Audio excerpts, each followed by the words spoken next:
Ito sabi rito, no? Sabi ni Mami Pebs, A1 Info. Bago natin puntahan yan, pakita lang din natin. No? Kahapon, ibinalita natin ang itong isang miyembro ng Iglesia ni Cristo. Gigil dun sa Iglesia ni Cristo no? Andiyan pa naman si Sir INC Oh. Eto kung may charity vlogger na lang, kung mag-charity vlogger na lang si Bongo, para siyang charity. Si Bongo Anyways, proceed tayo dito sa next topic natin. Sabi dito, no, diniklarang net worth sa SALN nitong si Marco Betts is 51,961,000.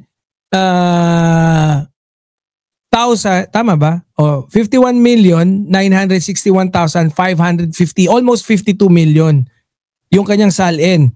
And then maraming ang medyo nagbigay ng kanilang mga kuro-kuro or kritisismo dahil nga biglang lumalabas dito ang ginastos niya nung eleksyon, 112 million. Aba.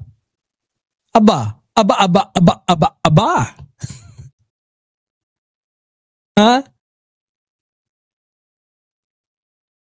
Tingnan nyo, 112 ang nagastos.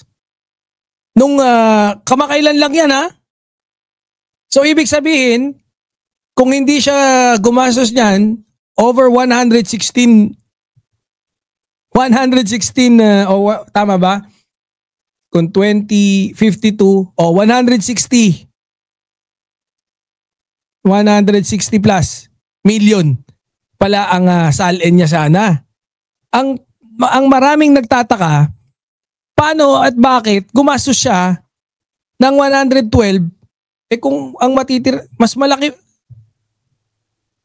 2 ulit yung ginastos kumpara dun sa itinira Yun yung medyo napapaisip yung iba natin mga kababayan kung bakit, kung nasa matinong kaisipan daw ba, saan niya babawiin to? Kung di na lang siya tumakbo, pinamigay niya yan, di 100 katao, milyonaryo na. Di ba? Tapos, wala pa siyang tinanggap na cash donation para sa kanyang pagtakbo. Tapos, eto pa.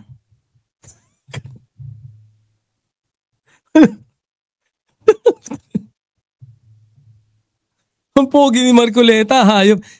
Eto, hinanap namin sa SALN mo Hindi mo dineclare yung wig mo. Magkano yan? Sa susunod, isama mo sa SALN mo. Kung worth 100,000 yung wig mo, bakit ang pangit? Hindi, bakit hindi kasama sa SALN? Yan ang mahirap sa'yo, Marcoleta Para kang nanloloko Hindi, yun nga yung pinagtataka ng mga tao. Tapos ito pa. Ano to? Sabi rito ni Attorney Jesus Falsis na magigest sa atin sa November 23. Tama ba?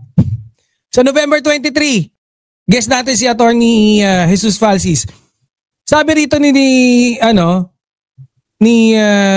Attorney Jesus Falsis, Dear Senator Marcoleta, one of the many Tweety birds saw you alighting from this ODR8 worth more than 10 million pesos. Grabe, napakamahal. No? Isa lang ang tropa ko na meron yan. Si Boss M.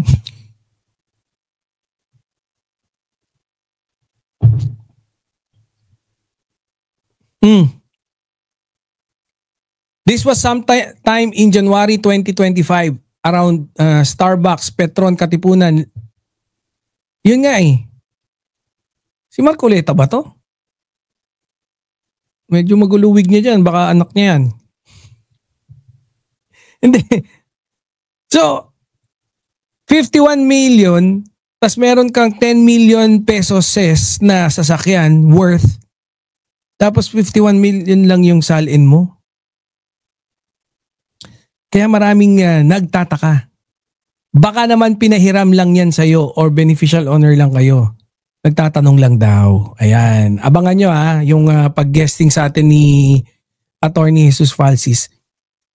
Ito kasi dito, meron ding isa pang pasabog na naman si ating kaibigan, no? Si Mami Pebbles Chururut Tusok. I think sarado na naman tong isa niyang No, kasi nakita ko kanina pang fourth na yung kanyang Facebook page. Sabi rito, A1 Info. Madalas na nakikita sa BDO branch sa Robinson's Galleria sa basement Gate 6 dumaraan ng walang dala.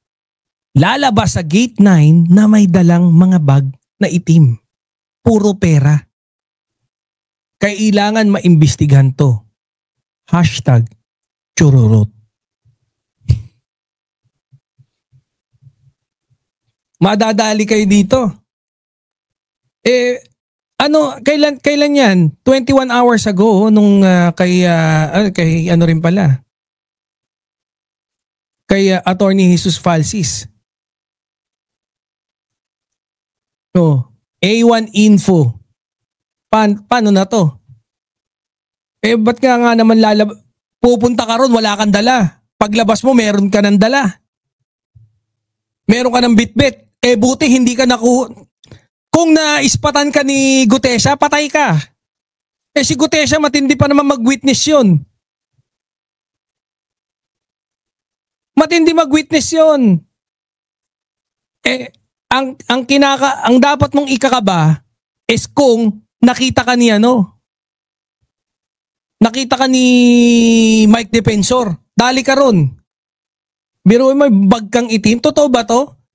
Ito maganda to, no? Kung sagutin ni Marcoleta. Nakita nyo naman, lagi naman pagka si Pebbles, no? Pagka naglabas ng isang issue, etong si Mami Pebbles Chururot, lagi mataas yung probability, no? Na talagang magandang expose ito. Biruin mo. Totoo ba to? Ganyan kakapogi? Nagtatanong lang kami Totoo ba yan? Ganyan kakapogi? Anong gluta gamit mo? Sabihan mo kami.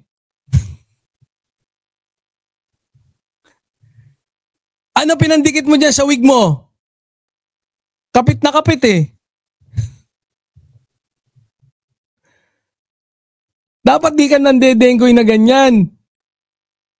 No. Kaya tuloy dudang-duda sa'yo si Attorney Jesus Falsis The mat is not matting. Eto, isa sa mga teorya.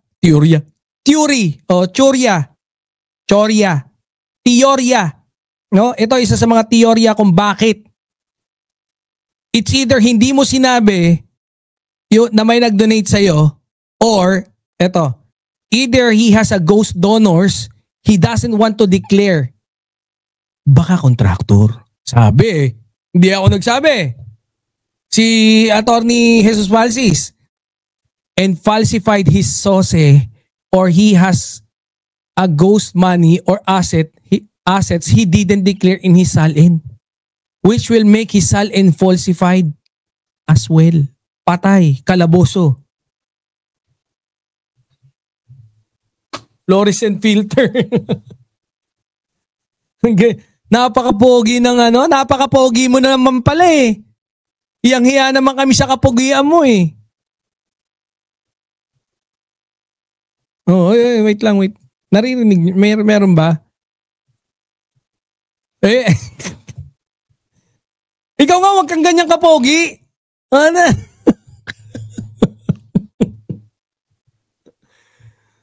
Parang si si Morales na may buhok, 'di ba? Si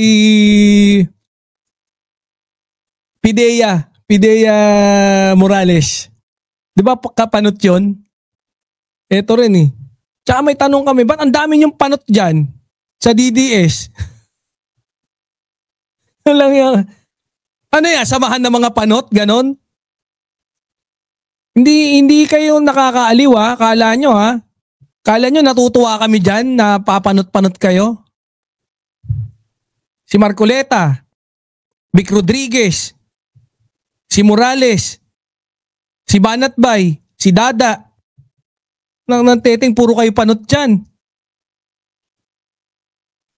Oh. Sino pa? Si Cayetano, si Bato de la Rosa, ito, si Marcoleta, yung anak ni Marcoleta, si Kiko Barsaga, ng teteng oh. Samahan ng mga panot, ganon. Si Magalong.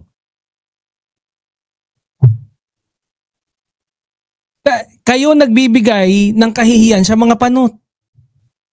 Kaya sila nagwiwig eh. Nahihiya silang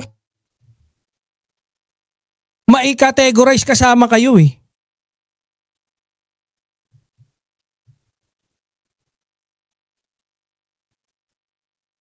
Kaya huwag kayong panot. Yun lang yung ano namin. Iwasan nyo maging panot. Oh, sagutin mo yan ha. Marcoleta, sagutin mo yung sinasabi, accusation sa'yo. Totoo ba to? Ha? Babalikan ka namin dyan ha. A1 Info, madalas na nakikita sa BDO branch sa Robinson's Galleria sa basement, gate 6. Dumaraan ng walang dala, lalabas sa gate 9 na may dalang mga bag na itim. Puro pera. Paano na lamang pera? O basta magpaliwanag ka. Kasi malamang may hawak ng video to. Hindi sasabihin to kung walang hawak na video to si Mami Pebs. Oh. May lamang may hawak ng video yan. Kaya pinakamaganda dyan, ha?